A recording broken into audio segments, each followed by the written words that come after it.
des tas de petites expérimentations dans tous les sens. On était assez libre de tester des choses. On a aussi beaucoup, pendant cette période, contribué à créer des maisons de santé dans le territoire, ce qui fait qu'il y en a 4 qui ont été montées ainsi, donc Yersin, Lahire, Maris-Bastier et Chevaleret. On a joué un rôle un peu intermédiaire, notamment intermédiaire entre les bailleurs sociaux et les équipes de CMSP. Et ça a été très utile pour la CPTS parce que CMSP elles se sentent assez naturellement proches de la CPTS et participent au projet de la CPTS.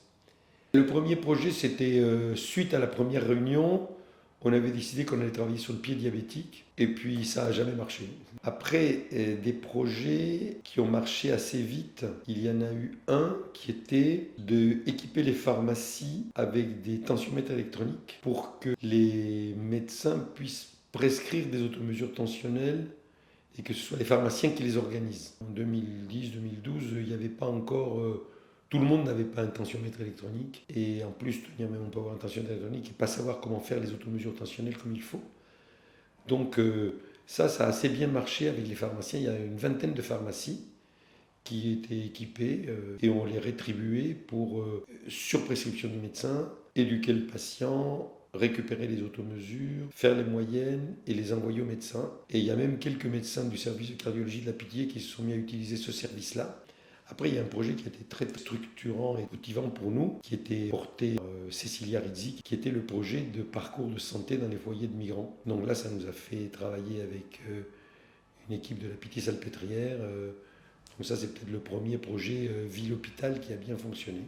On a essayé de faire de l'éducation thérapeutique, puisque c'était quelque chose que l'ARS nous incitait à faire, mais ça s'est avéré très très compliqué. Les patients ne venaient pas, les médecins ne comprenaient pas très bien à quoi ça pouvait servir, et ils ne s'appropriaient pas les programmes qu'on proposait. Donc ça, c'est quelque chose qui a moins bien marché, et en 2016, on a dû arrêter probablement à ce moment-là. On a essayé plein de trucs qui n'ont pas marché, on a essayé avoir un logiciel partagé entre les médecins et les infirmiers pour les visites à domicile.